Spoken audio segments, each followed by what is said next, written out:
Ça y est, c'est le grand jour. Pour la première fois, on va voler en complète autonomie en parapente. Donc on a un créneau jusqu'à 10h pour décoller. Là actuellement il est 7h, j'ai 50 minutes de route. Faut pas que je traîne parce que sinon je vais voir mes chances de décoller passer. Alors on se grouille.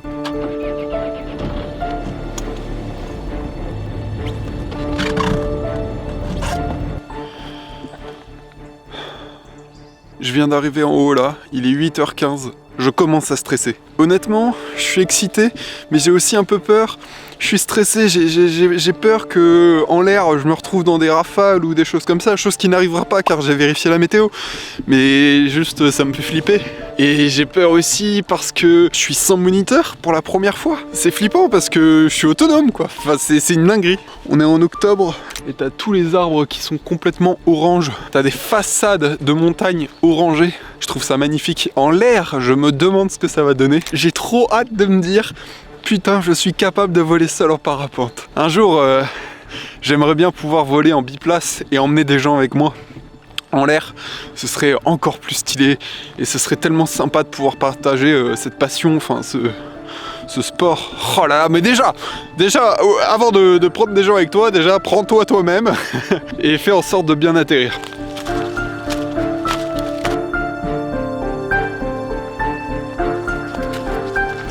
Ça y est, on arrive.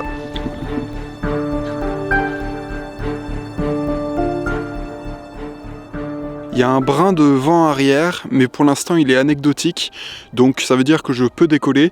Ce qu'il faut, c'est que je me dépêche de m'installer et que je guette l'opportunité de décollage. Voilà, il faut pas que je traîne. Donc je vais vous poser et je vais me concentrer sur ma préparation, parce que bon, l'objectif c'est quand même que je survive. Hein.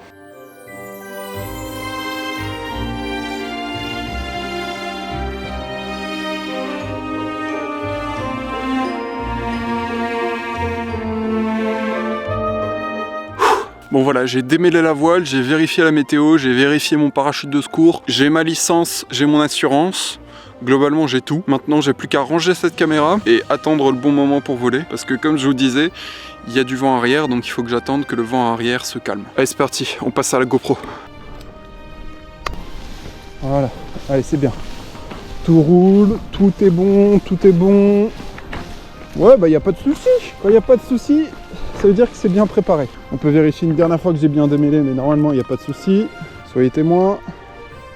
C'est tout bon, regardez. Je prends les manettes et les avants et j'attends la bonne occasion. J'attends que le vent arrière se fasse rare et une fois que ce sera le cas, on pourra décoller. Mais s'il se fait pas rare, je décollerai pas. Ok, c'est parti. Allez! Non, j'y vais pas. Il y a trop de vent arrière, c'est impossible de décoller. La voile n'est pas montée assez haut. Ok, on recommence, c'est pas grave. On voit s'il y a une opportunité, mais là je peux pas y aller. Enfin, je ne pouvais pas y aller. Ok, on se remet en position parce que là il n'y a plus de vent. C'est une des opportunités de décollage. Ok, je me mets bien. Il n'y a pas de vent, je peux le tenter. Allez, c'est parti. Allez, la voile elle monte. Je lâche les avants et je cours.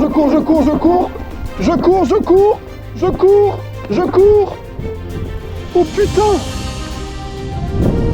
Ok. Et je m'installe. Je remonte les jambes. Ok, j'arrive pas à m'installer, c'est pas grave. Pour l'instant, j'ai pas réussi à m'installer. Mais je suis en l'air! Ok, je vois le terrain d'atterrissage. Donc ce qu'il faut faire, c'est aller vers le lac Carré. Putain, je vole. Ça s'est bien fait en fait. Hein. Allez, je vais retenter de m'installer parce que j'ai pas réussi à m'installer. Je crois que la sellette est trop petite.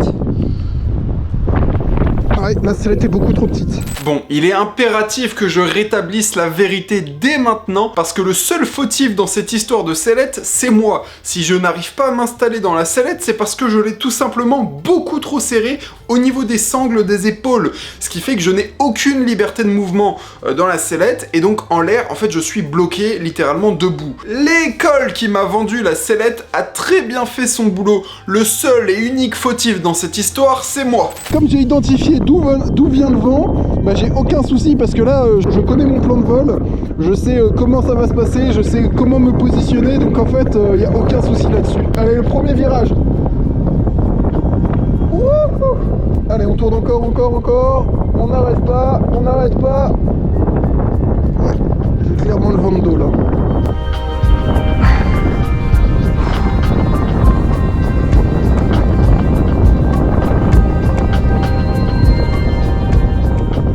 Ok, on tourne, on fait étape de base. Allez, étape de base. Voilà. On attend, on attend, on attend. On attend encore. Et je me mets en phase finale. Parce qu'il y a beaucoup de vent de... Hop. On freine un peu parce que je suis haut.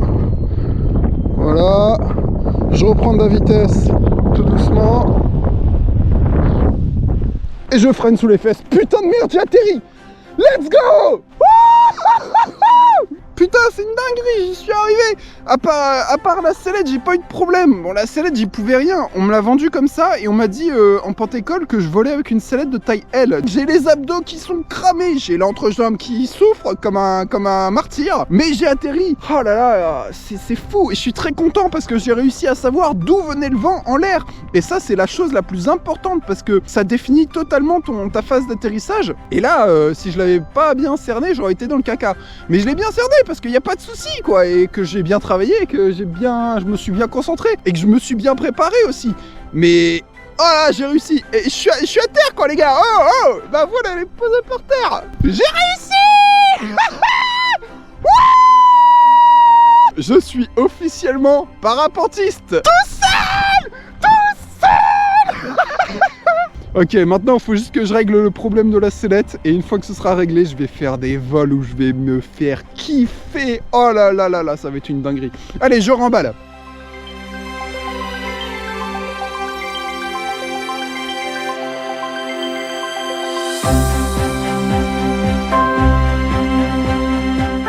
Et dès que j'ai terminé de plier ma voile, eh bien la seule chose qui me restait à faire, c'est de remonter la montagne que j'avais descendue en littéralement 7 minutes de vol.